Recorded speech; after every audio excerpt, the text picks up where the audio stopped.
होगा कि अच्छा, ऐसे नहीं, वो नहीं, वो नहीं, मैं वो नहीं था बताता क्या? हूँ। हम्म। हाँ। बेसिकली इंग्लिश में ये ज्यादा ऐसा लिखा है ना इंग्लिश में कि क्या है, ईच जीवा experiences within itself whatever and however it has given rise to within itself with the help of its own life force। ये वाला जो पॉइंट है ना,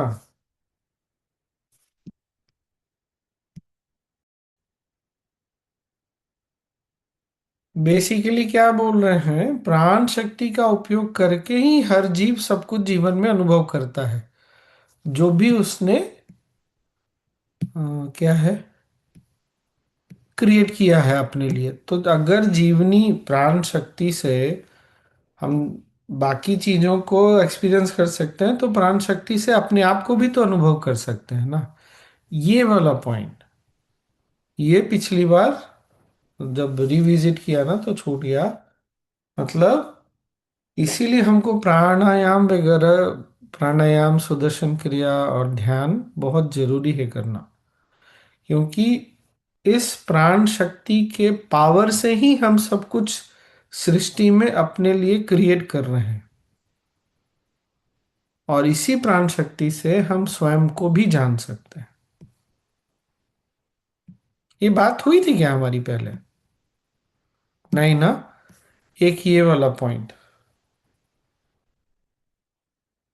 दूसरा, पारुल सेकंड पैराग्राफ में जाओ।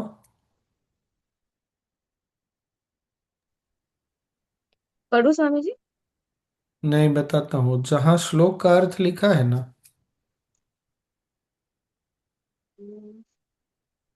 का रुको अर्थ। रुको रुको रुको रुको। एनीवे, मैं इंग्लिश में बोलता हूँ, फिर हिंदी में बोल दूंगा, हिंदी कभी कभी।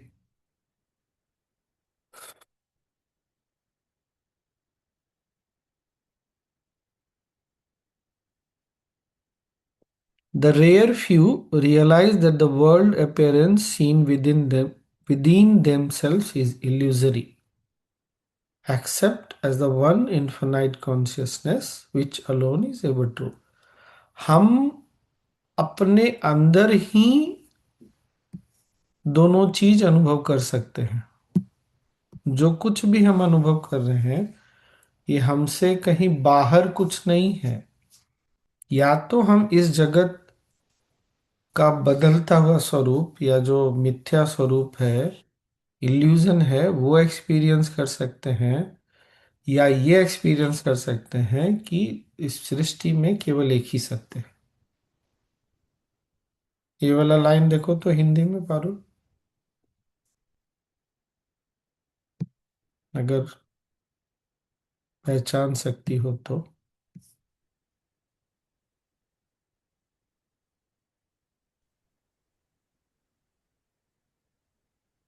ये वाला स्वामी जी, ज्ञान का यही एकमात्र प्रमाण है। इसके अमृत का पहले, इसके पहले वाला। इस चेतना के कारण ही जीव में संसार दिखता है। हाँ, फिर जीव के अंदर भी जीव है, सदा सदा के लिए। इस प्रकार इनमें जो उसके पहले वाला लाइन पढ़ो। हम्म, कुछ विरलों को ही इस बात का बोध होता है कि भीतर दिखाई देने वाली सांसारिक आकृतियां भ्रामक है और एक असीम चेतना ही सदा सत्य है। हाँ, बस रुको रुको। भीतर, मतलब हमको ना ये वर्ड मिस हो गया। ये मैं ऐसे पढ़ रहा था तो फिर से मुझे पकड़ में आया, लेकिन हमने 2 दिन पहले लिया तो छूट गया। हम जो कुछ भी अनुभव कर रहे हैं, चाहे वो सत्य का अनुभव कर रहे हैं चाहे असत्य का अनुभव, संसार को उसके बदलते स्वरूप में देख रहे हैं, चेतना के सत्य को देख रहे हैं, सब अपने अंदर ही अनुभव हो रहा है। ये हमको नहीं भूलना चाहिए। हमको क्या लगता है ना, बाहर कुछ है जिसको हम देख रहे हैं, इसीलिए गुरुदेव हंसते हैं फिर। 23 अप्रैल, निशी जी, 23 अप्रैल, कि देखने वाला कौन है फिर? तो हमने ना एक इल्यूजन, माया क्रिएट कर लिया है कि हम ये हैं और पूरी सृष्टि अलग। यहाँ फिर से अहम का रोल समझ में आया ना। हमारा अहम हमको बोल रहा है कि ये सृष्टि हमारे लिए इतनी सी है, बाकी सब हमसे बाहर है। तो जब तक हम अपनी चेतना से इसको नहीं निकालते कि बाहर कुछ नहीं है, ये सृष्टि में हम है, हमारे हम, और ये दोनों कॉम्प्लीमेंट करता है, दोनों एक ही चीज है। जो गुरुदेव बोलते हैं ना कि हम चेतना के सागर में तैर रहे हैं। हमारे अंदर भी चेतना, हमारे बाहर भी चेतना है, और चेतना में भेद नहीं होता। ये भेद, ये जो डिफरेंशिएशन है, ये हमारी छोटी बुद्धि है, हमारा छोटा जो अहम का भाव है वो है। वो बहुत पहले हमने एक बार बात किया था ना, हमारे शास्त्रों में उदाहरण देते हैं घड़े का, कि घड़े के अंदर आकाश और बाहर रखा आकाश। क्या घड़े को एक जगह से दूसरे जगह ले जाएंगे तो घड़े का आकाश बदल गया?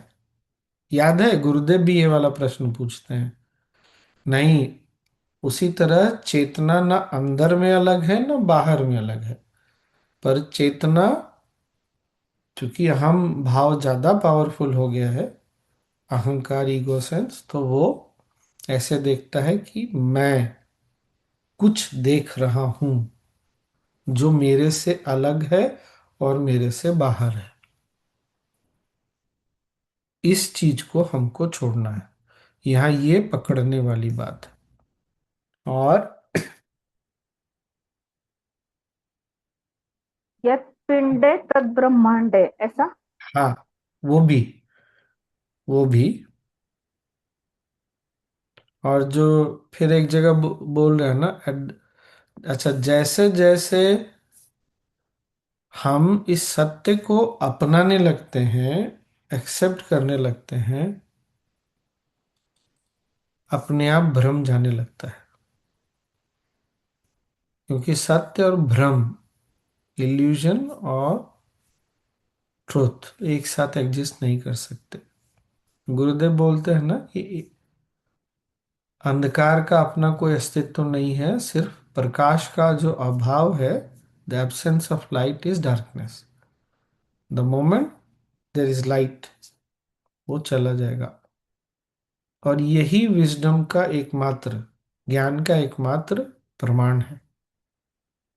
और दूसरा क्या बोल रहे हैं, जैसे जैसे सत्य के नजदीक जाते हैं वैसे वैसे हमारे अंदर इच्छाएं और क्रोध इत्यादि कम हो जाता है। क्यों कम हो जाता है? क्योंकि मैंपन जो है ना, आई नेस, मी एंड माइंड, आजकल गुरुदेव बाली में भी बोले थे ये वाला मी एंड माइंड, उसकी पकड़ ढीली हो जाती है। और अगर हमने, या अगर याद है सबको, जो हमने चेतना के अलग अलग स्टेट्स को डिस्कस किया था, अवस्थाओं को, जब चौथे के बाद ऊपर जाते हैं, तुरीय अवस्था के बाद ऊपर जाते हैं, ऐसा नहीं होता कि हमारा अस्तित्व समाप्त हो जाता है, पर अस्तित्व से आई एम समाप्त हो जाता है। याद आया? केवल एम रह जाता है वहां पे, मैं हूं नहीं रहता है, बस ये रह जाता है। हाँ। तो ऐसा कुछ नहीं है कि हमारा अस्तित्व कभी समाप्त हो जाएगा, पर हमारा अस्तित्व अनंत में मर्ज कर जाता है, पर हैपन का भाव रहेगा। वो ये स्वामी थोड़ा जी, थोड़ा कॉस्मिक ज्यादा हो जाएगा, कॉन्शियसनेस, कोई बात नहीं। हाँ, कॉस्मिक कॉन्शियसनेस जैसा आपने बताया था पहले वो। कॉस्मिक कॉन्शियसनेस, हाँ, हाँ। ये आपने स्वामी जी इंग्लिश में बहुत अच्छे से पढ़ के सुनाया था, हिंदी से क्या था। हाँ, कभी कभी ना वो हिंदी हमारी सबकी थोड़ी पकड़ ढीली हो गई है ना, उतनी अच्छी हिंदी हमारी भी तो नहीं रह गई, ये भी बात हो जाती है। तो ये जो चीज है ना, और यहाँ एक बात और है क्यों सोशल मीडिया पर जो ज्ञान लोग झाड़ते रहते हैं क्यों नहीं काम आता?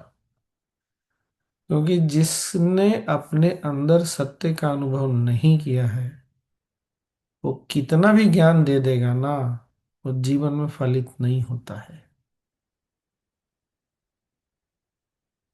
इसीलिए कोई ऐसे ही बोल दे खुश रहना चाहिए तो उससे कुछ नहीं फर्क पड़ा हमारे जीवन में।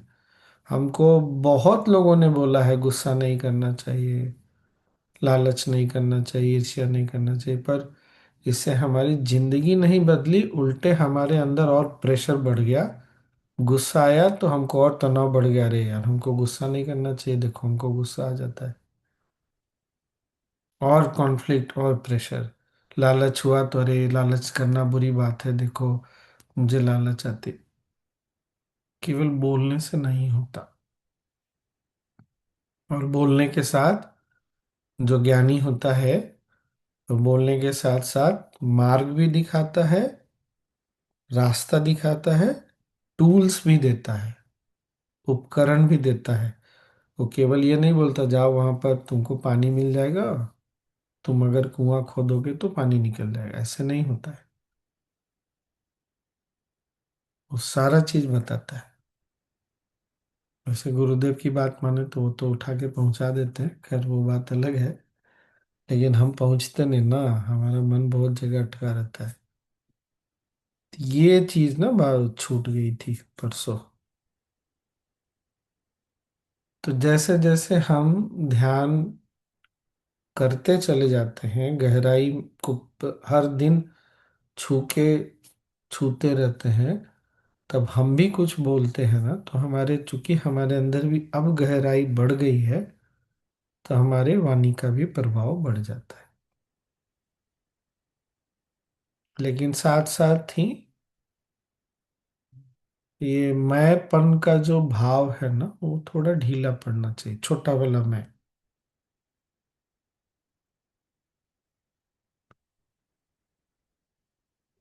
खैर, और किसी को कुछ बोलना है या हम लोग आगे पढ़ लें?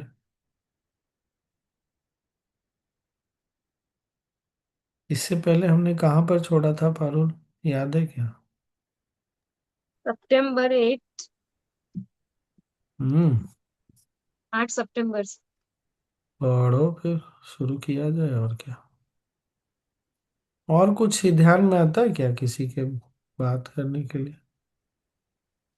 नहीं ना? स्वामी जी 9 सितंबर से। हम्म। 9 सितंबर। वासना। 9 सितंबर आधा पढ़ा था ना हमने, ऐसा कुछ बात। नहीं, ये नहीं पढ़ा था आधा का। पता नहीं। चलो पढ़ लो 8। 9। 8 से पढ़ लो। 8 से 8 सितंबर। शरीर पंकज भ्रांत मनो भ्रमर संभृताम आस्वादयति संकल्प मधुसताम सत्ताम चिदीश्वरी। ईश्वर ने कहा, कुछ स्थलों पर यह चेतना आकाश के रूप में कार्य करती है, कहीं जीव के रूप में, कहीं क्रिया के रूप में, और कहीं पदार्थ आदि के रूप में कार्य करती है, परंतु हर रूप में बिना किसी इच्छा के कार्य करती है। जिस प्रकार विभिन्न समुद्र एक ही अविभक्त जल राशि है, उसी प्रकार भिन्न भिन्न तरह से वर्णित यह चेतना भी एक ही ब्रह्मांडीय पुंज है। श्लोक का अर्थ है, जिस प्रकार शहद की मक्खी द्वारा कमल से एकत्र शहद का पान चेतना करती है, उसी प्रकार शरीर ब्रैकेट में है कमल के चंचल मन ब्रैकेट में मक्खी द्वारा एकत्र अनुभव शहद का पान भी चेतना करती है। इस ब्रह्मांड में देवता, दैत्य, पर्वत, समुद्र आदि सभी प्राणी असीम चेतना के अंतर्गत उसी प्रकार प्रवाहित होते हैं, जिस प्रकार समुद्र में छोटे मोटे भंवर आते रहते हैं। इसी प्रकार जन्म और मृत्यु के चक्र को चलाने वाला अज्ञान का चक्र भी ब्रह्मांडीय चेतना के अंतर्गत चक्कर लगाता है। वस्तुतः उसकी ऊर्जा ही निरंतर गति में है। चतुर्भुज विष्णु के रूप में चेतना ही है जिसने दैत्यों का नाश किया। यह चेतना ही है जिसने शिव और पार्वती का रूप ग्रहण किया, सृष्टिकर्ता ब्रह्मा का रूप धारण किया तथा अन्य असंख्य प्राणियों का रूप धारण किया। यह चेतना उस दर्पण की तरह है जो प्रतिबिंब को अपने भीतर ग्रहण करती है और उससे उसमें किसी प्रकार का विकार नहीं आता। किसी प्रकार का विकार न आने के फलस्वरूप यह चेतना ब्रह्मांड के असंख्य प्राणियों के रूप में दिखाई देती है। ये हमने किया था, पर पढ़ लो। असीम चेतना लता के समान है। इसमें प्रच्छन्न प्रवृत्तियों के रूप में असंख्य कीटाणु हैं। इच्छाएं कलियां है, विगत सृष्टि तंतुओं के समान है। सचेत और अचेत जीव इस लता के अवयव है। एक ही है जो अनेक लगता है, परंतु वह अनेक है ही नहीं।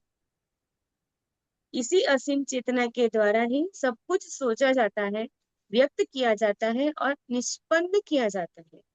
यह असीम चेतना ही है जो सूर्य में प्रकाश के रूप में दिखाई देती है। असीम चेतना असीम चेतना ही विभिन्न शरीरों के रूप में प्रकट होती है। ये शरीर है जो जड़ परंतु एक दूसरे के संपर्क में आने के फलस्वरूप विविध अनुभव प्राप्त करते हैं।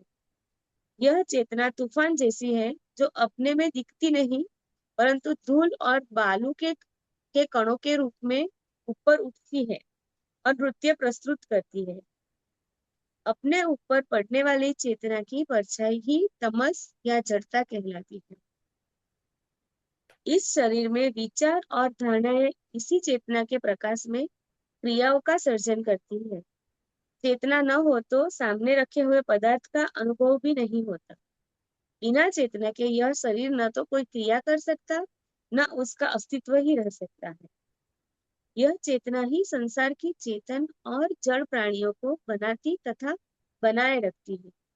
मात्र असीम चेतना की ही सत्ता है, किसी और की सत्ता है ही नहीं। चेतना में चेतना ही जागृत होती है। हम्म हमने बात तो कर लिया, पर ये वाला लाइन ना इंग्लिश में बहुत ही सुंदर दिखता है। It is by this infinite consciousness that all this is thought of, expressed and done। चाहे हम कुछ बोलते हैं, सुनते हैं, पढ़ते हैं, सब चेतना से ही हो रहा है।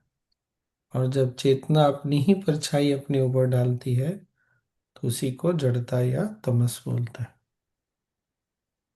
मतलब ये अगर हमारी संस्कृति में तो है ना, हम तमस को भी बुरा नहीं बोलते।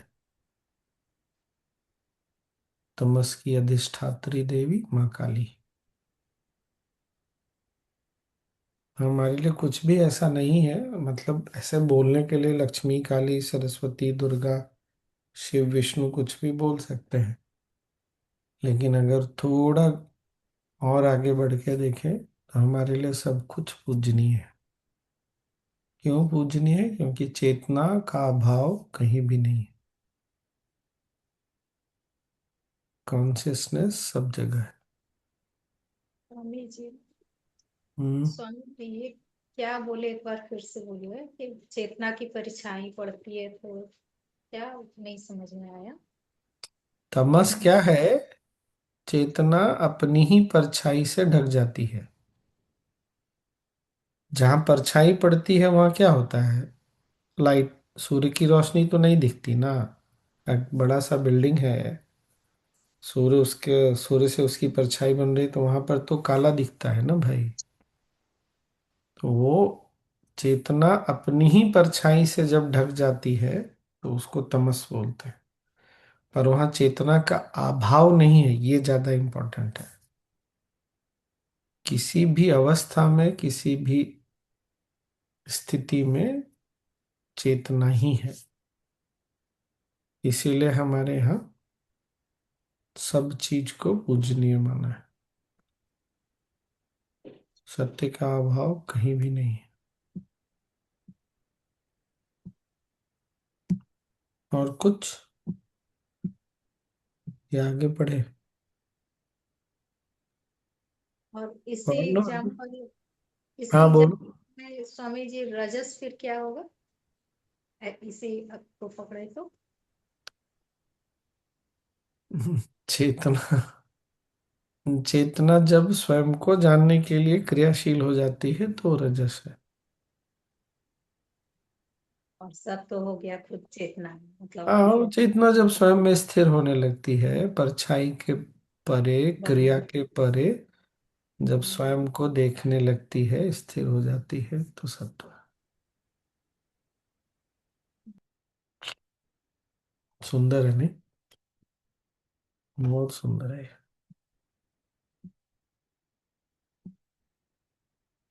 कर लो। 9।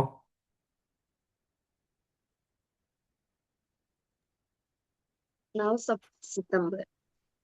वासना विमला येषाम् हृदयान् ना नाप सपर्सि स्थिरे कल्पतरुपजीवास् ते जीवन मुक्ताश्चि चिरायुषः।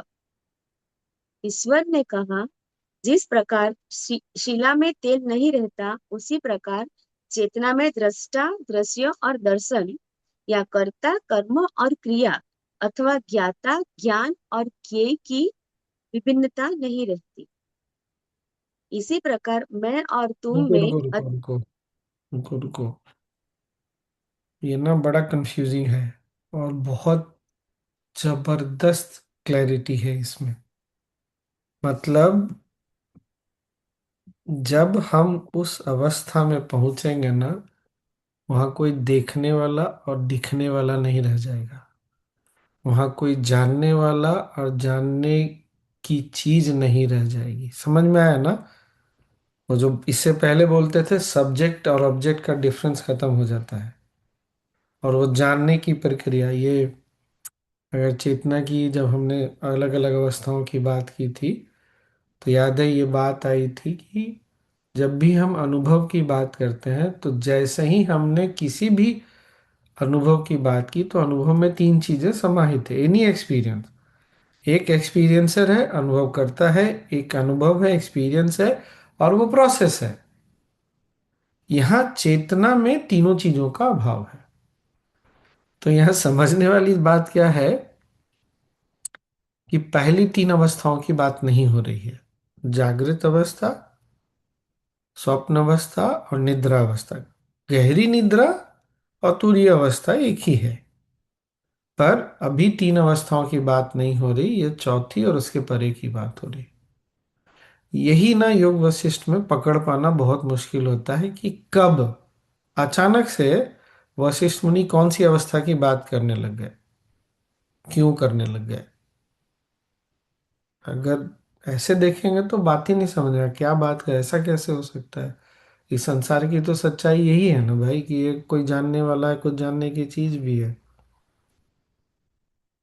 तो 23 अप्रैल में जाएंगे ना, फिर से याद रखिएगा। जब वशिष्ठ मुनि इतना कुछ समझा रहे हैं, तो अचानक से राम जी पूछ रहे हैं, भाई ये निद्रा अवस्था और जागृत अवस्था क्या होती है।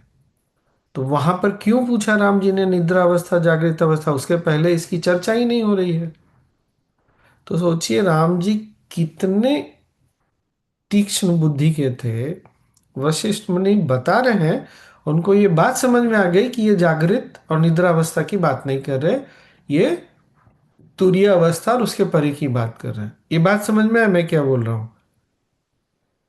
वो 23 अप्रैल का सेकंड सेकंड आप देखेंगे तो राम जी ये प्रश्न प्रश्न पूछते हैं कि भगवान ये तो बताइए कि ये निद्रावस्था जागृत अवस्था क्या होती है। फिर वशिष्ठ मुनि जागृत, निद्रा और तुरीय सब बताते हैं।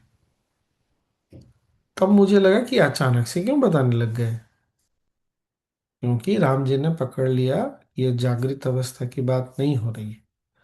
तो जब भी इस तरह की बात हो, तो हमको ये समझना चाहिए कि कौन सी स्तर पे बात चल रही है अभी। पढ़ो।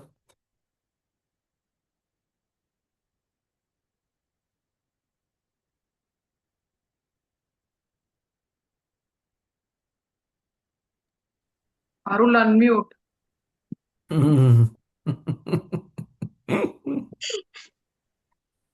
पढ़ो इसी पढ़ो। प्रकार मैं और तुम में अथवा एक और अनेक में भेद भी शाब्दिक है। अनुसंधान करने पर ये सब भेद मिट जाते हैं और शेष रह जाती है अविकृत विशुद्ध चेतना। चेतना में किसी प्रकार का परिवर्तन होता ही नहीं और न ही वह अशुद्धता को प्राप्त होती है। अपरिवर्तनशील और अद्वैत चेतना का बोध आंतरिक स्वप्रकाश से होता है। यह विशुद्ध है, सनातन है, सतत विद्यमान है और मन से रहित है।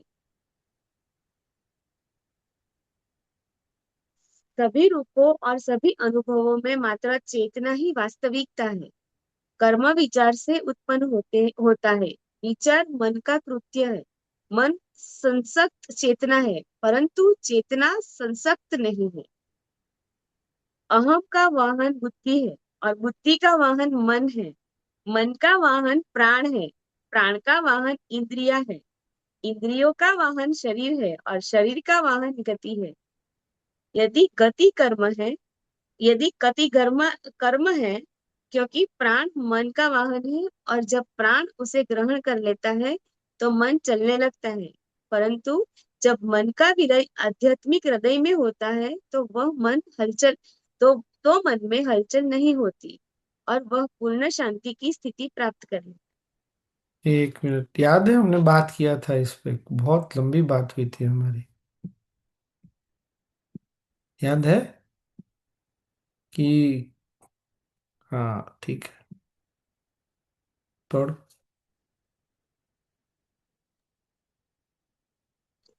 चेतना का अपने आप में होने वाला परावर्तन पुर्यष्टक कहलाता है। मन अकेला पुर्यष्टक होता है, यद्यपि औरों ने इसका अधिकार विस्तार से वर्णन किया है। ब्रैकेट में है कि यह 5 तत्वों से बना है: अंतःकरण, कर्मेंद्रिया तथा ज्ञानेंद्रिया, अज्ञान और इच्छा, इच्छा और कर्म से। यह सूक्ष्म शरीर नाम से भी जाना जाता है, जिसे लिंग शरीर कहते हैं। जब मन को उसकी शक्तियों से विहीन कर दिया जाता है तो वह अकेला चेतना में रहता है। जब पुर्यष्टक अपने सहायकों से विहीन होता है तो वह पूर्ण शांति की अवस्था प्राप्त कर लेता है और हलचल से रहित हो जाता है। जब हृदय रूपी कमल अपने को खोलता है तो पुर्यष्टक सक्रिय होता है। जब वह कमल ब्रैकेट में बंद होता है तो पुर्यष्टक भी काम करना बंद कर देता है। जब पुर्यष्टक काम करता है शरीर जीवित रहता है और जब वह काम करना बंद कर देता है तो शरीर मर जाता है। इस अंत की प्राप्ति दोषों और आंतरिक जागृति के अंत संघर्ष से भी होती है। श्लोक का अर्थ है, यदि हृदय मात्र विशुद्ध वासना या प्रवृत्तियों से भरा होता हो तो सभी संघर्ष समाप्त हो जाते हैं तथा समरसता, मुक्ति और दीर्घ जीवन की उपलब्धि होती है। अन्यथा जब शरीर मरता है तो सूक्ष्म शरीर अपनी प्रच्छन्न वासना को साकार करने के लिए अन्य उपयुक्त शरीर का चयन करता है।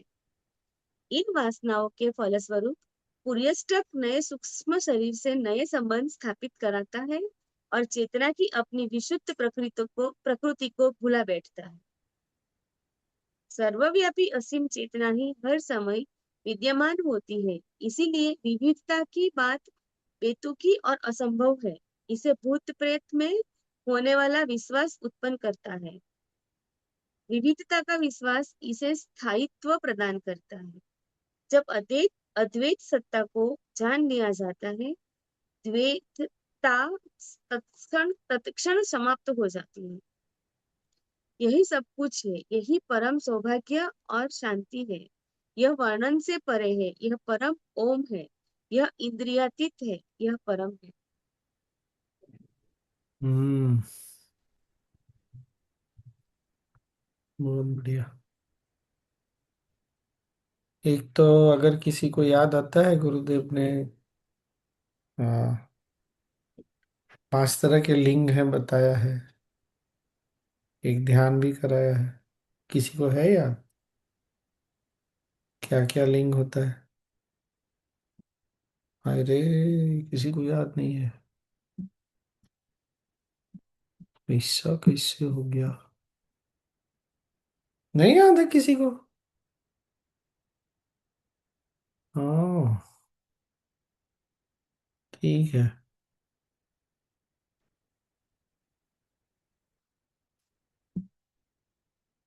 Why consciousness alone is horizon in consciousness? क्या क्या? लास्ट सेंटेंस प्रीवियस चैप्टर में लिखा है ना, consciousness alone has arisen in consciousness, मतलब हम्म। उसके अंदर से ही वो आ रहा है। तो यहाँ पे the reflection of consciousness with in itself, मतलब वही है ना स्वामी। हाँ, वही है वही है। भगवत गीता में भगवान कृष्ण बोलते हैं ना कि सब कुछ मुझ में है पर मैं सब में नहीं, ऐसे करके कुछ है। विभूति योग में बोला होना।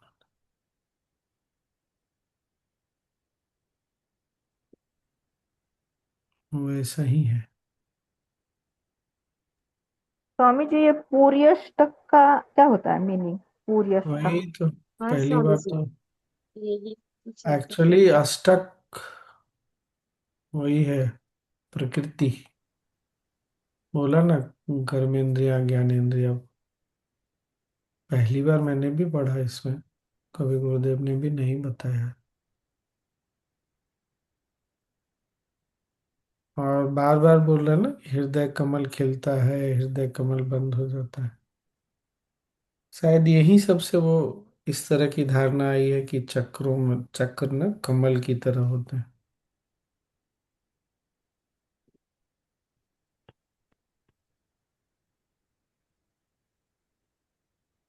आज ना यहाँ नीदरलैंड्स में नेशनल टीम डे था। श्री, तुमने कहाँ देखा? पूरा सोशल मीडिया पे पोस्ट देखा या लाइव देखा, ऐसा कुछ? Shanima recorded and sent. ओ, तो बोला, कंट्री डायरेक्टर्स जो भी हैं बिठाया बात करने के लिए बोला। तो मैंने ना सबसे पहले यही पूछा सबसे कि मैं पर्सनली बोल रहा हूँ, गुरुदेव की तरफ से भी बोल रहा हूँ, आर्ट ऑफ लिविंग और आर्ट ऑफ लिविंग नीदरलैंड्स की तरफ से, बोर्ड की तरफ से भी बोल रहा हूँ कि मैं आपके क्या काम आ सकता हूँ। फिर मैंने बोला, अगर कभी भी किसी भी चीज़ को लेके बात करना हो, इफ यू आर कंफर्टेबल, जो भी मेल पे जैसे भी। बाद में थोड़ी बहुत बातचीत हुई, जो भी हुई। तो बाद में सब आके बोलना कि बहुत अच्छा था, बहुत अच्छा था। अब मैं सोच रहा हूँ कि ऐसा तो कुछ हुआ नहीं, तो क्यों ऐसा हुआ अभी तुरंत क्लिक किया। क्योंकि ये जब मैंने इसी से स्टार्ट किया ना, तो basically heart to heart connection बन गया। ये बात समझ में आई क्या? जब हार्ट टू हार्ट कनेक्शन बनता है ना, तो फिर बाद में आप कुछ भी बोलते हैं, माइंड फिर वहाँ इंटेलेक्ट जज करने के लिए बहुत ज्यादा रहता नहीं।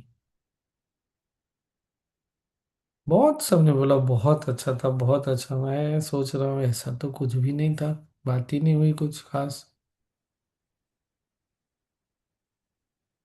तो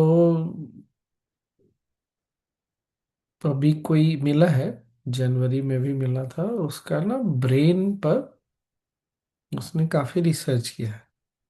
अलग अलग वेव्स होते हैं, अल्फा वेव्स, बीटा, डेल्टा, ऐसे करके। तो वो केमिस्ट्री में और इसमें फील्ड उनका रिसर्च का है काफी, तो उन्होंने प्रेजेंटेशन भी दिया।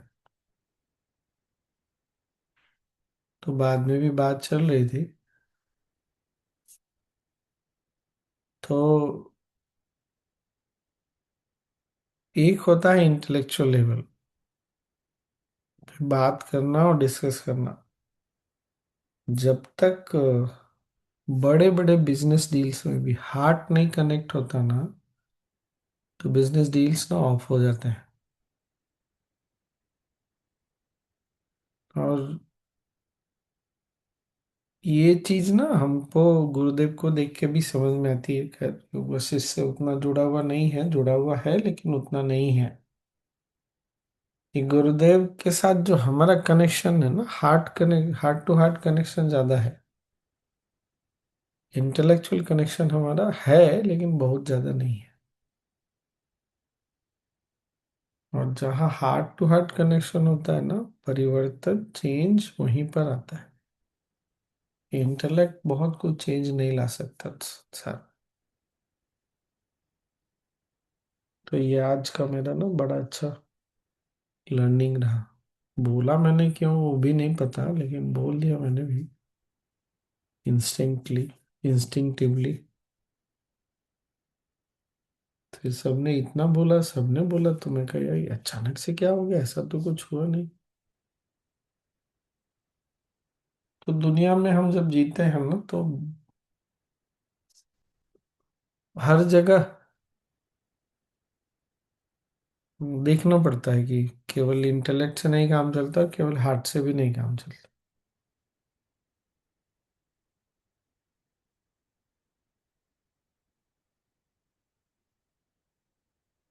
किसी ने मेरे से बाद में पूछा, अगर कोई बोल देता मुझे पैसा चाहिए तो आप फंस जाते।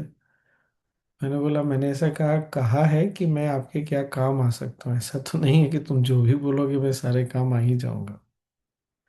ये कंफ्यूजन नहीं रखना, इंटेलेक्चुअल कंफ्यूजन नहीं रखना है कि फिर ये बात समझ में आई क्या। वो फिर ना जहाँ इंटेलेक्ट के लेवल पे लेके जाते हैं, बहुत सारा फिर कॉन्फ्लिक्ट होने लगता है। स्वामी जी वहाँ कैलकुलेशन हो जाता है इसका। इसीलिए तो कोई ऐसा बोल देता तो अरे ठीक है वो तो।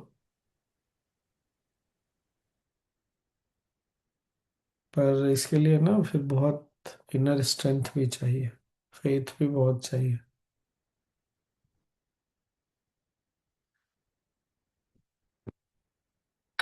तो आज का बस इतना ही फिर। हम्म।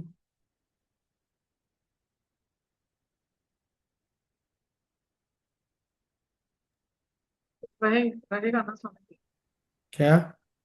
सेशन पर। कल? हम्म, कर सकते हैं, कल तो हो सकता है।